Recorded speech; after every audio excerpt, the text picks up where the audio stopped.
ओम शांति 13/5/2024।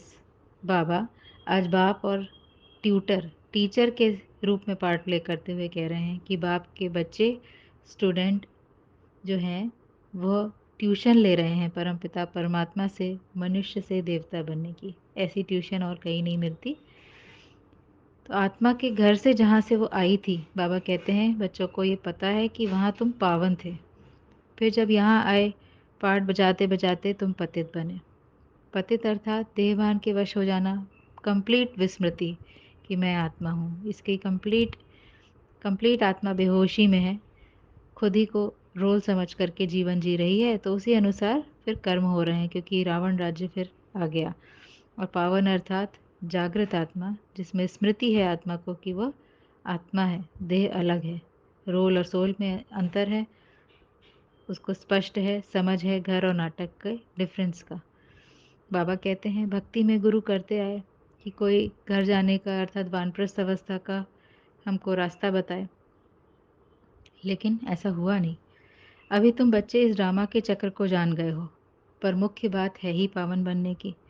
अभी तुम समझते हो अपने को आत्मा समझ बाप को याद करना सहज से सहज भी है और डिफ़िकल्ट से डिफ़िकल्ट भी है। कैसे है ये सहज से सहज?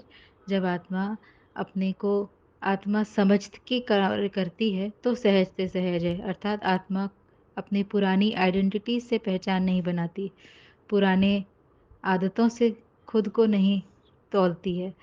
मन बुद्धि संस्कार जो हैं पुराने 63 जन्मों के, उनसे पहचान न बना करके जब आत्मा अपनी सत्यता में स्थित होकर के पुरुषार्थ करती है, अर्थात बार बार स्वयं को जागृत करती है, तो फिर ये सहज होता है।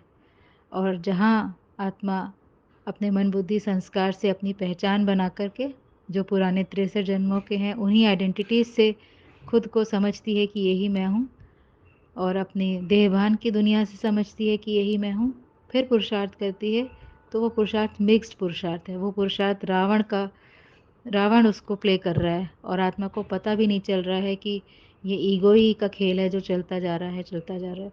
तो यहाँ पे फिर डिफ़िकल्टी फील होती है और फिर माया के संकल्प आते हैं कि बड़ा लंबा प्रोसेस है, बड़ा डिफ़िकल्ट सा लग रहा है, ये तो नहीं हो पाएगा, पता नहीं कब होगा, कैसे होगा, ऐसे ऐसे ऐसे संकल्प क्रिएट होते हैं। फिर आगे बाबा कहते हैं कि आत्मा तो कितना छोटा सितारा है, बाप भी ऐसे ही छोटा सितारा है, पर आत्मा एक है संपूर्ण अपवित्र और दूसरा है संपूर्ण पवित्र। आत्मा संपूर्ण अपवित्र कैसे है कि कंप्लीट विस्मृति है कि वो आत्मा है, तो फिर उसके हर कर्म भी उसी अनुसार है।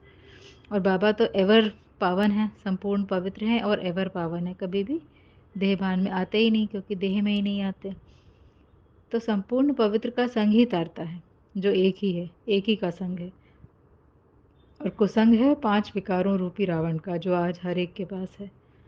तो ये रावण संप्रदाय है, और अब तुम बाबा के साथ राम संप्रदाय के बन रहे हो, बाबा की याद से, बाबा के ज्ञान से, जो सूर्यवंशी राज्य स्थापन हो रहा है भगवान के द्वारा।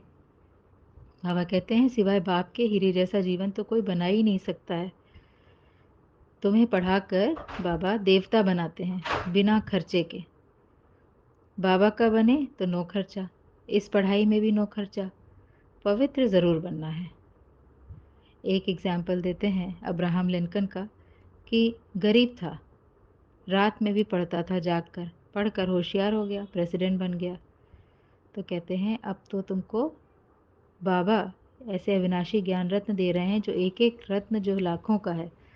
तो सिर्फ बाप ही ये सच्चे रत्न देते हैं, मुफ्त में, वो भी खर्चा कुछ भी नहीं है। इससे तुम बहुत धनवान बन जाते हो। पावन बनने में खर्चे की बात ही नहीं है। तुमको अब विवेक मिलता है कि पतित पावन बाप के द्वारा पावन बन पावन दुनिया में चले जाएंगे। बाबा कहते हैं कि आत्मा अविनाशी है, शरीर विनाशी है, तो जो दिख रहा है बाल बच्चे सब विनाश होंगे, पैसे का क्या करेंगे, ये तो बना बनाया ड्रामा है, चेंज हो ही नहीं सकता। तो ये ज्ञान का पॉइंट जब अंदर आ जाने लगता है तो फिक्र जो है वो ख़त्म होने लगती है। ये बना बनाया ड्रामा है, तब दूसरे की ओर हमारा संकल्प नहीं चलता कि ये बदल दे। बाबा फिर कहते हैं आगे कि ये जो यहाँ के होंगे सैपलिंग वो ही समझेंगे, बाकी नहीं। जैसे हर जगह हर पौधा नहीं लगता है, कोई गर्मी का पौधा है तो वहीं लगेगा, सर्दी का सर्दी में ही लगेगा, ऐसे ही हर आत्मा को ये ज्ञान नहीं समझ में आएगा। जो यहाँ के होंगे उन्हीं की बुद्धि में ये बात बैठेगी। तुम्हारा यह ज्ञान तो अखबारों में भी बहुत बहुत पड़ जाएगा। फिर बाबा कहते हैं मामेकम याद करो। मन बुद्धि संस्कार जो पुराने रावण के वश में हो गए हैं, उनको राम के वश में लाने के लिए बाबा ने जो मंत्र दिया है मन मना भव, मन को राम के जैसे राम के कार्य में लगा दो, बुद्धि को एक बाप की याद में लगा दो, तो मामेकम याद करो। और संस्कारों को अनादि और आदि संस्कारों को इमर्ज करने में लगा दो। पुराने संस्कारों से अपनी पहचान मत बनाओ। तो ये इससे क्या होगा? कट उतरेगी, आत्मा की जंग उतरेगी, आत्मा पावन बनेगी। अर्थात उसकी पुरानी जो पहचान है रावण से जो बना रखी है वो सब खत्म होने लगेगी और वो उसका ट्रुथ जो है वो रिवील होगा और स्वर्ग की स्थापना होगी। बाबा फिर कहते हैं दूसरों को भी समझाओ कि मामेकम याद करो, अपने को आत्मा समझो। फिर देखो उन पर कुछ असर होता है क्या? उनके नैन गीले होते हैं, उनके मुख में कुछ परिवर्तन आता है, तब समझो कि कुछ बुद्धि में बात बैठी है। मन मनाभव हो जाओ, याद से ही सतो प्रधान बन जाएंगे। बार बार आज याद याद याद के ऊपर ध्यान खिंचवाया है। बाप की मत पर चलना ही पतित से पावन बनना है। यही है पतित से पावन बनना कि जो बाबा ने श्रीमत दी है उसको फॉलो करते चले। और सबसे पहली श्रीमत आत्मा समझना। बाबा कहते हैं तुमने कितना बुलाया था तो मैं आया हूँ, अब तो मेरी मत पर चलो। बाबा सर्वशक्तिमान है, एवर पावन है। सब कुछ करो, धंधा करो, बाल बच्चे संभालो, घर गृहस्थी संभालो, पर पर बुद्धि योग और सबसे हटाकर मेरे साथ लगाओ। एक से बुद्धि का योग हो, यही मुख्य बात है। यह न समझा तो गोया कुछ न समझा। तो ज्ञान लेने के बाद बुद्धि का योग कहाँ है ये चेकिंग। क्या अभी भी योग जो है वो ये ठीक करने में लगा हुआ है कि ये ठीक हो वो ठीक हो, या बुद्धि योग ये बुद्धि में ये बैठा है कि एक बाबा और इस ड्रामा में कुछ भी वो और कुछ नहीं हो सकता है जो पिछले कल्प में नहीं हुआ था। याद से ही पाप मिट जाएंगे, तुम देवता बन जाएंगे। जब हमारी स्मृति में श्रेष्ठता आती जाएगी उसका रिफ्लेक्शन ड्रामा में अपने आप आता जाएगा। जैसी स्थिति वैसी ही बाहर की भी स्थिति बन जाएगी। फिर वरदान देते हैं कि शक्तिशाली याद द्वारा सेकंड में पद्मों की कमाई जमा करने वाले पद्मा पदम भाग्यशाली भव। कल की मुरली में भी यही बोला बाबा ने, अपने खजाने जमा करो। 3 बिंदी है खजाने जमा करने की। तो आज पहली बिंदी शक्तिशाली याद।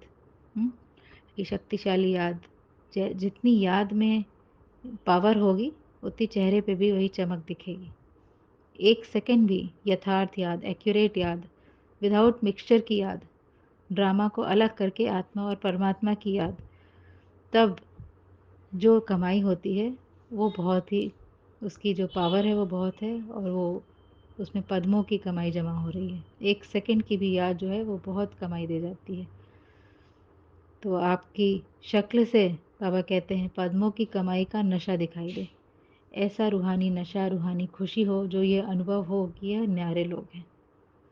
स्लोगन है ड्रामा में सब अच्छा ही होना है, इस स्मृति से बेफिक्र बादशाह बनो। ड्रामा में कुछ भी अकल्याण का होना ही नहीं है, इस स्मृति से ही बेफिक्री आ जाएगी, बेफिक्र बादशाह बनेंगे। तो रोज़ इस पॉइंट को हर घंटे बार बार अपने मन बुद्धि में बिठाना कि जो अभी अभी हो रहा है वो भी बहुत बहुत कल्याणमयी है, कल्याणकारी है। अच्छा, ओम शांति।